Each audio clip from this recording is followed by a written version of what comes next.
The lawyer's office smelled like old leather and disappointment. My siblings sat in their designer clothes, barely containing their glee, as Mr. Whitman read through Grandma Cecilia's will. $3 million each for Brandon, $3 million for Ashley, $3 million for Marcus. Properties divided equally among them. Investment portfolios transferred. Even her jewelry collection, the one I'd helped her catalog every summer, split 3 ways. And to my granddaughter, Josephine Marie Caldwell. Mr. Whitman paused, adjusting his glasses. I leave the contents of safety deposit box 447 at First National Bank on Meridian Street. That was it. No money. No properties. Just whatever was in a safety deposit box. Brandon snorted. Figures. Even dead, Grandma knew Joey was the family disappointment. Brandon, our mother chided weakly. But she was already eyeing the inheritance tax paperwork, calculating her children's newfound wealth. Ashley didn't bother hiding her smirk. Maybe it's some savings bonds. You know, enough to pay off those student loans from that art degree. Marcus, the eldest and cruelest, was already on his phone. Probably just her old photos and worthless mementos. Grandma always was sentimental about junk. Mr. Whitman slid a small envelope across the mahogany table. My name was written in Grandma's spidery handwriting. Inside, a single brass key, spotted with rust, attached to a leather tag that read only 447. That's it, Ashley laughed. Joey gets a rusty key to what? A box of costume jewelry. The worthless grandchild gets worthless junk, Marcus said, standing. Seems fitting. He pulled out his phone, showed me the photos he'd posted from Grandma's house that morning. My childhood artwork. Photos of me with Grandma, letters I'd written her from college. All burning in the backyard fire pit. Cleaned out your old room, he said casually, made space for my home office. Grandma's house is mine now, after all. I fingered the key, staying silent. Let them talk. Let them gloat. Let them sign every document Mr. Whitman placed before them with eager, greedy fingers. Miss Caldwell, Mr. Whitman said quietly when my siblings were distracted with their windfall. The bank closes at 5. You might want to visit sooner rather than later. Something in his eyes, a flicker of knowledge, maybe amusement. I nodded once. The funeral was that afternoon. A lavish affair my siblings had planned to showcase their newfound wealth. Brandon gave a speech about family legacy while wearing a new Rolex. Ashley dabbed at dry eyes with a handkerchief that cost more than my rent. Marcus talked about preserving Grandma's memory while living in a house where he burned my photos. I sat in the back, the rusty key heavy in my pocket. After the service, relatives I hadn't seen in years suddenly remembered I existed. Joey dear, I heard about the will. Aunt Patricia cooed with false sympathy. So unfair. But then you were never really close to Cecelia, were you? She left me what she wanted me to have, I said simply. A key? Uncle Robert laughed.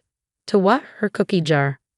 I smiled, said nothing, and left early. Let them gossip. Let them pity poor Joey with her art degree and her rusty key. First National Bank on Meridian Street was an old building, the kind with marble columns and tellers who knew your name. Mrs. Chen at the safety deposit desk smiled when she saw me. Miss Caldwell, we've been expecting you. She took the key, examined it. Box 447. Your grandmother was very specific about the instructions for this box. Instructions? She led me to the vault, past rows of identical boxes. She said you come alone. Said you come after the others had signed everything. Her eyes twinkled.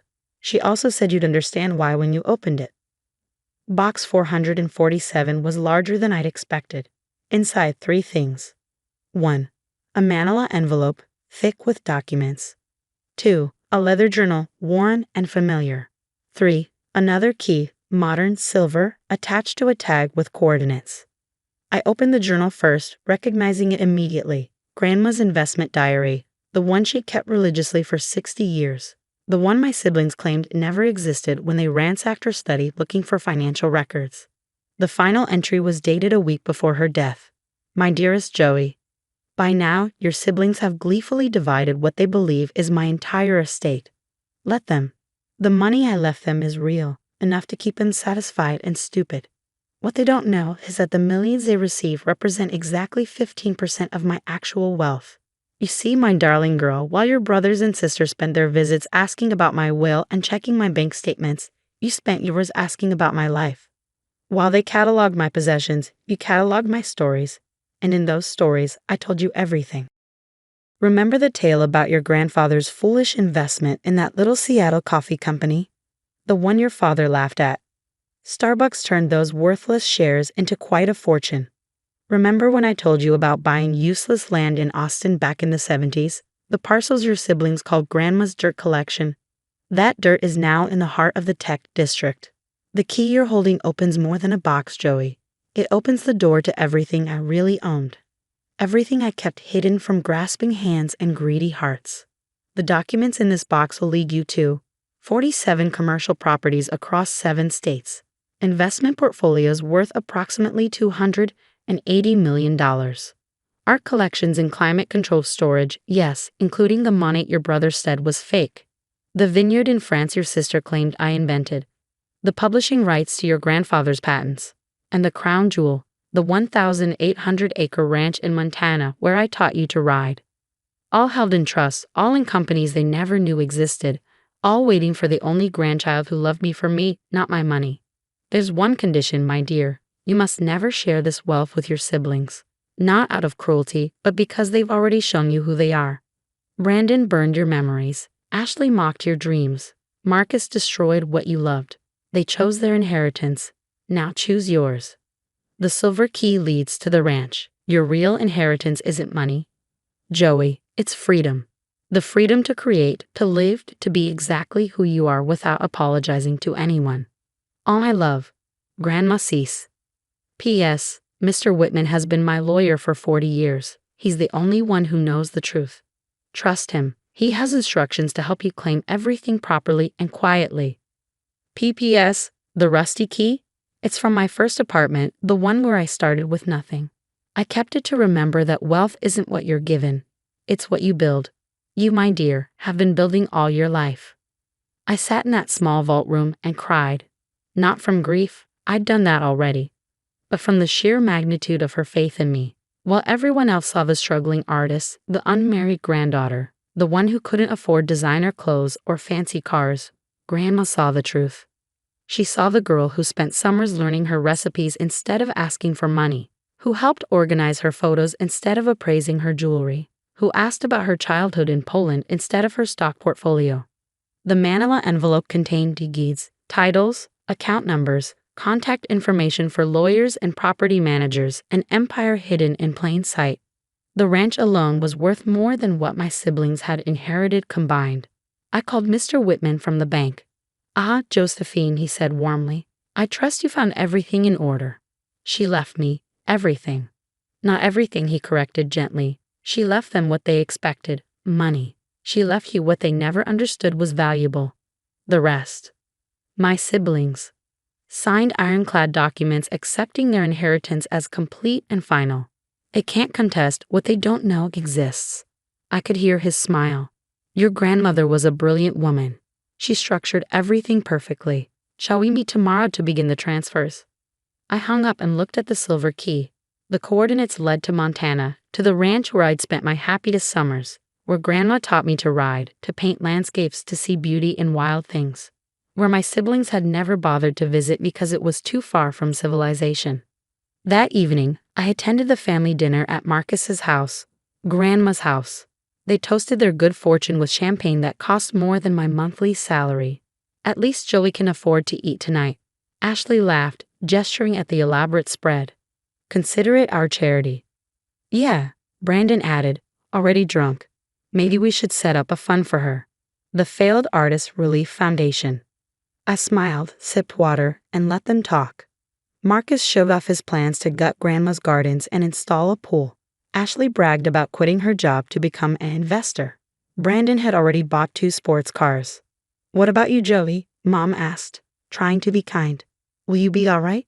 I know Grandma's oversight must hurt. I'll be fine, I said honestly. Grandma left me exactly what she meant to. A rusty key, Marcus laughed again. To what? Did you even check? I did. And it opened what it was supposed to open. Which was? Ashley pressed, sensing something. I stood gathering my things. A door. To what? Brandon demanded. I looked at them, my siblings who've inherited millions but not wisdom, who've gained wealth but not worth. who'd burned my photos while sitting in a house worth less than the dirt they'd mocked. To the future Grandma wanted me to have, I said simply, "Good night." I left them there, confused and irritated but not worried. Why would they worry? They had their millions. They had one. The next morning, I met with Mr. Whitman and began the quiet process of claiming my real inheritance. By the end of the week, I was worth more than my siblings would make in 10 lifetimes. But I didn't buy sports cars or designer clothes. I didn't quit my job at the gallery or move from my small apartment. Not yet. Instead, I flew to Montana, used the silver key to open the ranch house, and found one last gift, a studio Grandma had built just for me, with north-facing windows and views of the mountains. On the easel was a note, "Paint your truth, Joey. It's worth more than their lies." 6 months later, my first solo art exhibition opened in New York. The mysterious buyer who purchased the entire collection for $2.3 million remained anonymous. The check was drawn from a company called CLC Investments. Cecelia Louise Caldwell Investments. Thanks, Grandma. My siblings came to the opening, of course. Drawn by the prestige and the free champagne, calculating how to use my sudden success for their benefit. "I always knew you had talent," Ashley lied smoothly. "We should talk about investing your earnings. Family helps family." Speaking of family, Marcus interjected, "You could use a business manager. I'll give you the family discount. Or you could invest in my new venture," Brandon added. "Ground floor opportunity." I smiled at them over my champagne glass. Real champagne now, not the cheap stuff I used to drink. That's kind of you all. But I have excellent financial advisors. They've been managing my portfolio for years. Portfolio? Ashley blinked. What portfolio? "The one Grandma helped me build," I said truthfully. After all, she had just not the way they assumed. They exchanged glances, calculating, wondering. But what could they do? They'd taken their millions and signed their papers. They'd mocked the rusty key and burned my memories. And now I stood in a gallery wearing a simple black dress and my grandmother's pearl necklace. The real one, not the copy she'd left in the jewelry box they'd divided. The one she'd hidden in the ranch house with a note, "For Joey's first exhibition." "You know," I said quietly, "Grandma once told me that wealth isn't about what you have. It's about what you do with it." "Easy to say when you have nothing," Marcus scoffed. I smiled. Exactly. They left early, frustrated by my calm and their inability to figure out my sudden success. Let them wonder. Let them assume I got lucky with art sales. Let them sleep soundly in their paid-off houses while I owned the land beneath 100 others. That night, I called Mr. Whitman.